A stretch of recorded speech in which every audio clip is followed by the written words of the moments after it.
Red Zone TV kwoli webale kubanga okyagoberera yonna gy'osinzira okubanga gy'otulabira kyokola kya mutawana nnyo gwatambula naffe ku mukutu gaggadde ogwa Red Zone TV wabula naawe atanaba kubanga osubscribinga ku channel yaffe nyongera okukujjukiza nyongera okusaba nti kkirira wansi awo woolaba ekigambo subscribe kikwateko kwata kade aka notification kakuyambako okukujjukiza n'oba nga tomisinga nsonga yonna ebigenda maaso mu lubigi leero byenkuleetedde nkakasa nga bintu bino mbimanyi nkakasa ng'abamu n'okubiraba mubiraba abamu muyitawo ku Hoima Road ne mbanga mulaba ekigenda mu maaso amayumba g'abantu agasendebwa ne wabaawo essundiro ly'amafuta erya Starbex eryogeza abantu obwama ani nannyini lyo lwaki ddyo lirekeddwawo kakati waliwo amawulire genjagala okubanga nkuwa mu katambi kano kengenda okukuwa nga ebigambo ebyogerebwa byogerebwa omusajja nga ye executive director ow'ekitongole ekya NEMA National Environment Management Authority bamuyita Akankwasa Barirega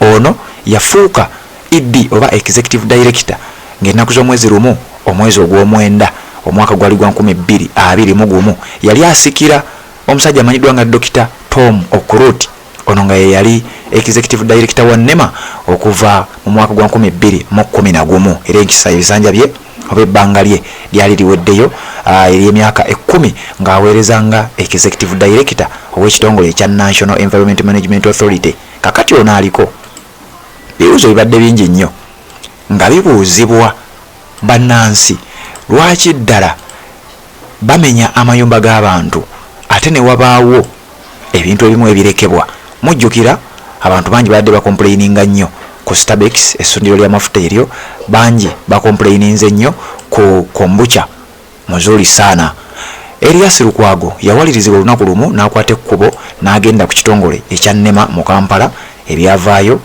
twabikuwa gwe yali ku mukutu gwa Red Zone TV kakati nga sinaba kubanga nkunnyonnyola njagala nkuwe ebigambo bya Professor Akankwasa Barirega ng'ategeeza nga sinaba kubanga mbikuwa kambikunnyonnyole omusajja ono mu bigambo byayogedde ategeeza nti mu tteeka erya Environment Act n'akawaayiro akabagambye gavumenti terina kuliyirira jjukira muwuliseeyo amaloboozi ag'enjawulo nga gagamba gavumenti yandibadde eriyirira abantu bano bemenyedde amayumba ono ategeezezza gavumenti tesobola kubaliyirira in fact mwe mugenda okuliyirira oba mwe muyinza okuliyirira gavumenti ono no weŋŋambidde ab'omu lubigi kalabika kaweddemu mwe mugenda okuliyirira gavumenti singa gavumenti esalawo ebintu n'ebikwasisa amateeka nga bwe gali okusinziira kawaayiro aka Environment Act singa gavumenti ekuwa ekiwandiiko nti awo waliwo olutobazi era vaawo n'olemerawo gavumenti nejja n'ekujjawo era gavumenti ekkirizibwa okujja n'ekujjawo ku mpaka naye singa gavumenti ekujjawo saabawaabi wa gavumenti n'agenda oyo abeera Attorney General Attorney General abeera saabawolereza n'agenda mu kkooti n'awaabira mmwe abantu be bamenyedde amayumba omusango kkooti n'egusala ne gubasinga mmwe muyina okuliyirira gavumenti ssente zeetaddemu ng'emenya amayumba gammwe nti era ssente ezo eba ezitaddemu okubeera nga etaasa olutobazi takomyawo oba teyakomyawo n'ategeeza nti bino bye twaleseemu omuli essundiro ly'amafuta erya Starbex n'amafactory amalala oba amakampuni amalala nti bano baafuna olukusa mwaka gwa 2017 nti kino kye bakola bali mu kutaasa ggwe omuwi w'omusolo okulaba nga tofiirizibwa ssente nnyingi nnyo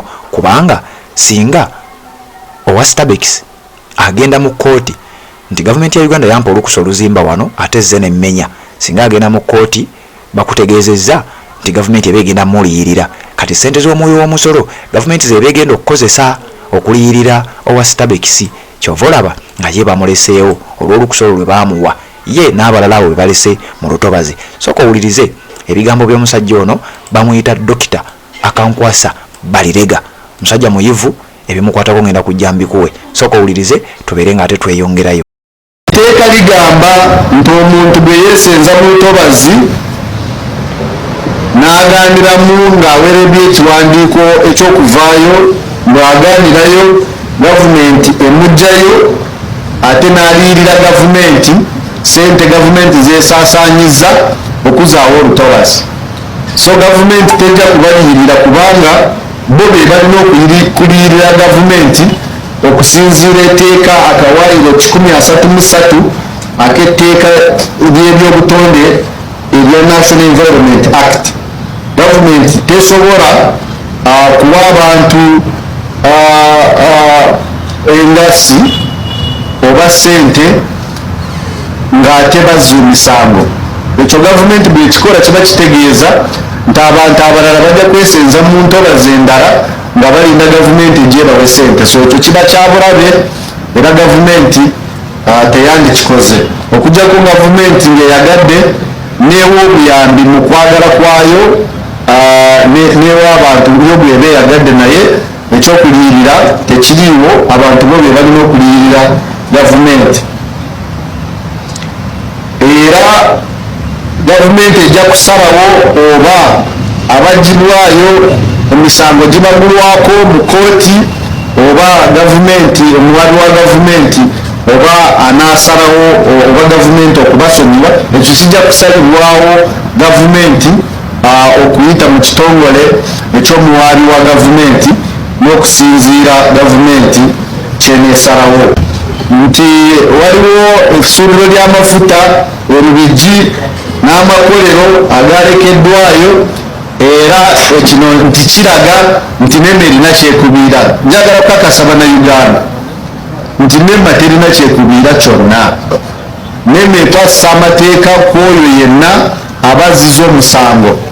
Essundiro ly'amafuta n'amakolero ago agalekeddwayo bwaweebwa olukusa mu biseera eby'emabega.